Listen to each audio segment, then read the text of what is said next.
All right there, Geardos. So a bit of apology first off. Um, I haven't posted in a while because I'm an IT biff, basically. My laptop went down, yada, yada, yada. So it's taken a while to get back going again. Um, but hopefully a few more clips to come. This one is an old clip that I filmed way back in August, and I've just sort of put it back together and edited it, and hopefully it's still relevant, I suppose. But this one, it's how I make barbecues, and then what I did for how I cooked, more or less, I suppose. A Tomahawk steak, which I fed to my kids, and they loved it. So, you know, believe me or not, that's how I did it. And if you want to try it, try it. The first bit is showing you how I make barbecue, how I structure the fire and how I get it going. Now, people are quite surprised at how I do it because there's no charcoal or anything like that bought from a supermarket or a garage, and there's no accelerant that means like lots of petrol and stuff like that. It's basically twigs and branches that I find in my garden usually. Admittedly, I do have quite a big garden, but it's still bits and pieces that I've found around the place. I'll go through that in a moment. I've laid out some stuff. I've been and collected a load of stuff from my garden this morning, actually. So, you know, it's still relevant in October. You can do it, and I'll show you how you can do it. Actually, it'll. I'm positive it'll work, even though some of it's a little bit damp. But I'll show you how I do that. If you want to have a go, that's fine. And then we'll show you how I cooked a Tomahawk steak. Due to my IT biffness, there's a few bits of the video that were corrupt and wouldn't work from my iPhone to this new laptop I've got. Main one being, I can bluff most of it, but the main one is the sort of, I cut open the steak at the end and show you the nice char grilled outer and the pink inner. You'll just have to believe me, it got eaten. I can't do it again. I can't reprove that I cooked a steak for you. But anyway, hope you like it. So predictably, because I'm gonna do a little video clip on how to do a barbecue, it starts raining. Anyway, we're now in my super uber father's shed. I've laid out some of the fuel that I collected up this morning before it started raining. I'll just quickly show you. It's on the floor. It's how I make a barbecue. All right, but basically I use the principle of you're going to need several types of twigs and fuel, and I start thinking about stuff collecting that's sort of the thickness of a hair. All right, you collect a little bit of that. Then next line is thickness of a matchstick, then thickness of a pencil, thickness of your finger, thickness of your thumb, thickness of your wrist. Okay, and if you can collect stuff vaguely in that sort of order, you'll make a decent fire, even if some of the stuff's a little bit wet. Clearly, down at the smaller end of the scale, the hair sort of diameter and the matchstick type diameter, it wants to be fairly dry. But after that, a little bit of damp won't kill it. It'll get going. So this is what I collected this morning. All right, so we've got almost hair kind of diameter or thickness, if you like. That's just some dried out grass. Again, a little bit more grass, dried out, dead sort of autumn long stems. You see some of it's a little bit green, but the rest of it's quite dry, and that's probably a matchstick sort of diameter. Some plants again that have dried out. And again, this is just random stuff I found in the garden. We've got poppy stalks, again, nice and dry. They've been stood up and they've been rained on, but they've got that sort of varnish that plants have on the outside of the stems, and they'll actually be quite dry. The water's run off them. All right. All of that's pretty good, but it's not going to burn forever. It's hollow, most of it. It's grass stems and these plant stems, they're hollow straws, if you like. But if we have a look at these are twigs that I've collected. Again, these are only about matchstick diameter, but these are proper these are proper wood sticks. So these will actually take a decent flame and burn, but used in conjunction, all that's great. And then we've gone up the level a bit where we've got sort of pencil and finger width sticks again, nice and dry. They've been off the garden floor, but they're not soaked. They're not completely sodden. These are just a little bit of moisture on the outside, and the centre will be quite dry. And then we've gone up sort of the scale again now, and we've got sort of thicker than your thumb, and getting on to sort of wrist sort of thicknesses. Okay, and these are the ones, these are not going to light the fire, but these are the ones that are going to burn and give us the embers that are going to cook the fire, oh sorry, cook the meat on the fire. Now these are the ones that are going to give us the heat and the coals. The smaller stuff down at this end of the scale is all going to burn away pretty much by the time we're putting meat on. These are the ones that are going to leave the embers, the cooking coals. A little collection like that is not really enough for much more than a couple of sausages and a burger. If you're going to be doing more than sort of 2 or 3 people's food, you're going to need more than that. But that would safely cook a couple of sausages, a couple of burgers, maybe a steak or something like that. All right. If you've got lots of people coming, again, the other day I did sort of 10 or 15 people, food for them. You just need more of this kind of stuff to make the embers that are going to effectively be your coals at the end once it's all burned up. Okay, so that's stuff that I collected from the garden, stuff that can make your life a little bit easier.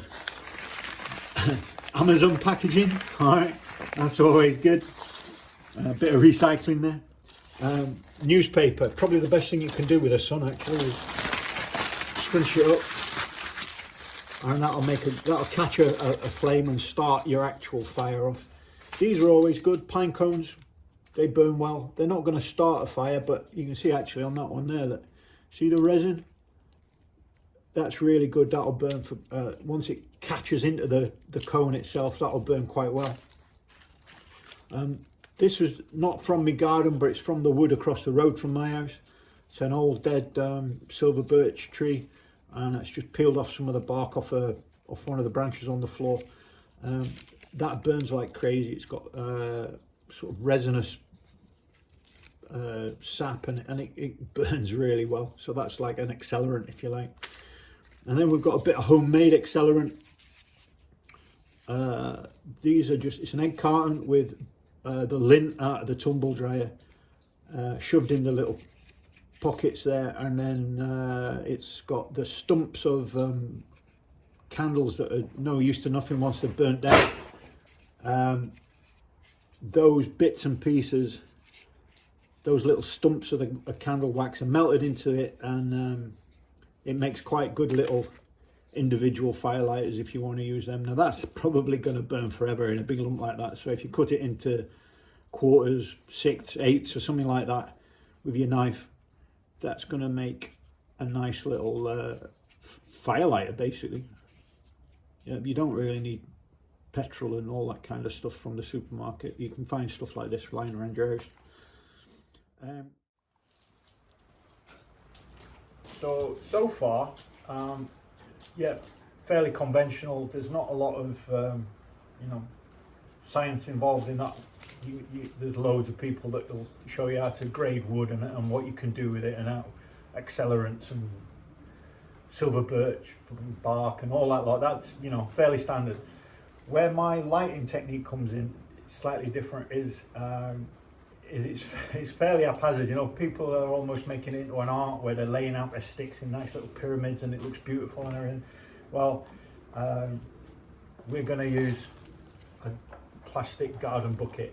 Now, clearly you're not going to have that in your top left of your shirt when you're walking around the woods. Absolutely, you know, no problem with that. But if you're making a barbecue up at home, yeah, you're going to have a couple of them in your garage. So we're going to take if the dog will get out of the way, we're going to take the garden plastic bucket, and we're going to load it in the layers. And we don't even have to be that careful with the layers, but the bigger, thicker lumps, the stuff that's the thickness of your wrist, they're going to go in first, and then progressively smaller and smaller and smaller until we get to the top. So bigger stuff in first.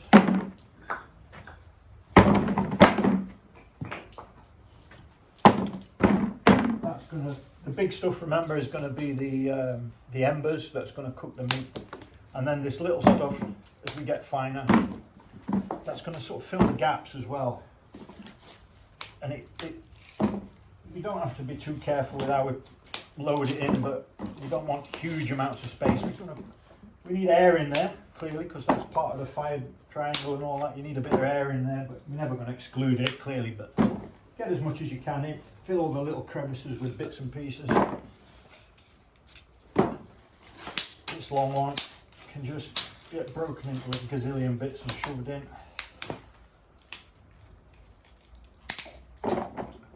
If your sticks that you've picked up off the floor, if they're whippy and bendy, then they've not dried out enough. Okay, clearly you saw those sticks there. All right, they're dead and they break and they snap. Okay, brilliant. That'll burn. If it bends and it won't break, it's still too green. For whatever reason, it's come off the tree. But if it's green, it'll never burn in a million years.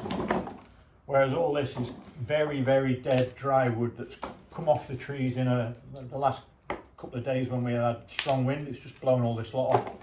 So these are already dead on the tree and then they fell off. We're down to sort of pencil size now. Again, we're just going to push that in. In fact, I've missed a bit. We'll put that in just for a laugh.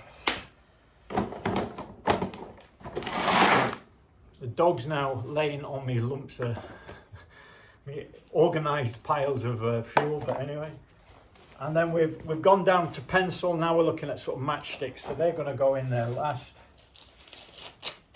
Hey, shift your butt, come on.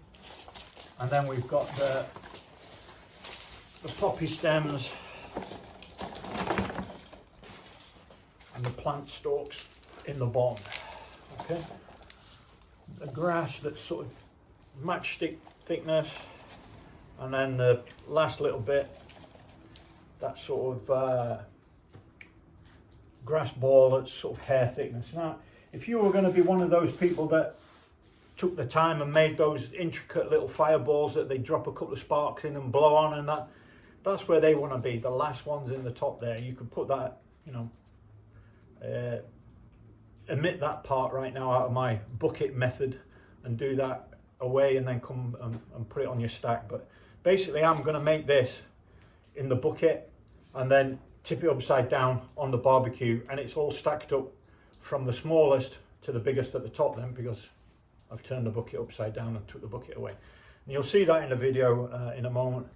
You don't need to put your accelerants in there just yet. There's some pine cones you could drop in there, and the silver birch and the newspaper and all that. That's going to go in and around the area of the fine hair bit. But essentially, there's my fire, all right, in a bucket. You take it to your barbecue, invert the bucket, and voila, you've got a rough and ready barbecue that don't take a lot of messing about, and it'll burn quite quick.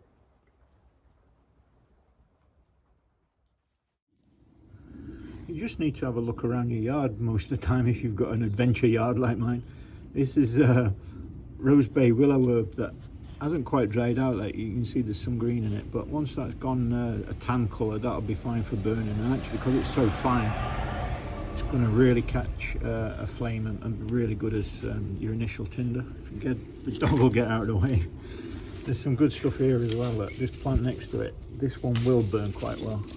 It's all dry, it's got that tan colour, and I'm going to use that. So I'm just going to put the bucket of firewood, essentially twigs and stuff like that I showed you how to pack earlier. I'm going to put that in the fire. What we've got in the fireplace is just a bit of Amazon packaging, okay, and then we simply pour in the bucket. It's very technical, this bit. All right, you get the bucket. We lost a few there. Don't worry about it. That is the rough and ready layered barbecue. Amazon packaging at the bottom, twigs, and then the wood that's going to turn into the embers for the barbecue. It can be quite easy to do that, can't it? Because there's so much pressure and such a little joint or whatever.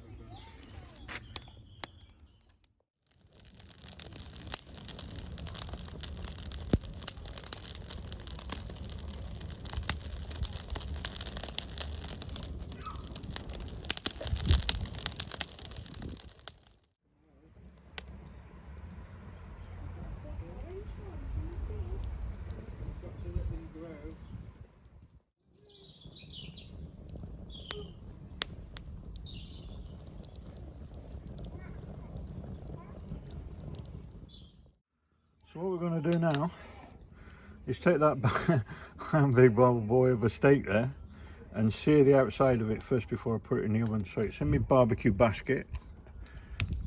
I think these are probably one of the best things I ever bought. Your sausages and burgers can't escape you. They don't end up in the grass, which is quite useful. And get it balanced up on there. And all we're going to do is try and sear the outside as much as we can before it goes in the oven.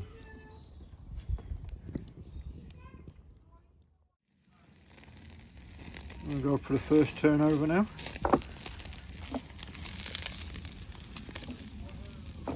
A little bit more yet, but don't do any harm to do the other side, I don't think. See how that goes for a bit. So that's second turn, and the fire's nicely getting all that fat moving now. So we'll get another 2 or 3 minutes and think about putting it in the oven. Getting a little bit lively.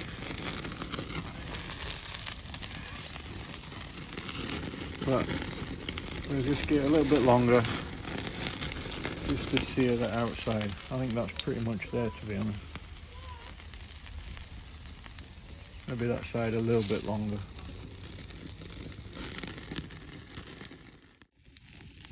So I'm going to call that done. We get it in the oven for a minute or two while we wait on the chips.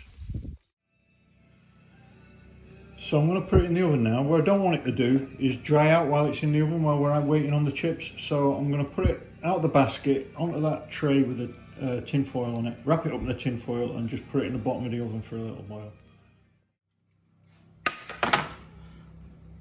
Right, so chips are very, very close to being done. They're more like roast potatoes, to be honest with you, but anyway. That's the steak. See, we haven't lost too much of the moisture out of there, look. And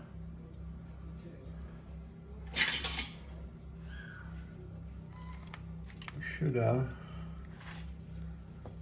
a little bit of blood there. Check that. Yeah. Don't know what you reckon? I reckon that's done.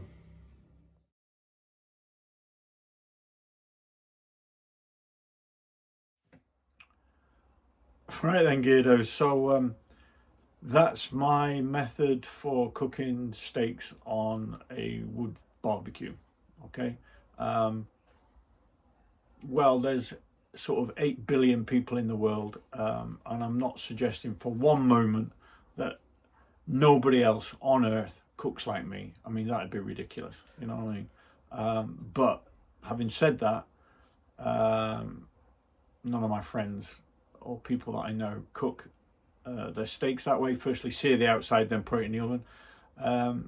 And certainly don't bother going to a garage to get charcoal. You just use bits that you find in your garden. And you know, it's different, you know, making it in a bucket, it's kind of fun, and it makes me laugh. Dogs come to say hello. But one thing I will just add quickly before I sign off for this video is if you're going to forage around in your garden for your fuel and what have you, make sure you don't use anything poisonous. Okay, so some of the garden stuff, in fact stuff you find in the woods, there's plenty of poisonous plants out there. You know, my garden's got loads of foxgloves. You shouldn't be burning foxgloves. Elderberry, it's called witch's wood locally, you know, and it's unlucky to burn it. Well, it's unlucky because it's poisonous and the smoke gets in your eyes and damages your eyes, so that's quite unlucky, isn't it? But there's all sorts of stuff. One of the plants that I used as a starter, the one that was the matchstick length with the little seed pods on it, that's Aquilegia, and it is sort of mildly poisonous. If you eat it, it'll give you diarrhea and stuff. So I just let it burn off for a bit. You know, don't breathe the smoke in. Don't put your meat near the smoke. And it's all gone by the time the big chunks of tinder are burning anyway. So I've never had a drama. What I'm trying to get out of here is a lawsuit. Don't burn anything poisonous and kill yourself, kids. All right. So the easiest thing to do, you know, go on the internet. You can find all kinds of stuff. Woodland Trust will tell you what's poisonous, what's not. I'm not going to do that. Too long a winded program for me. But anyway, check it out first. Thanks for watching. I'll make another video soon, I promise.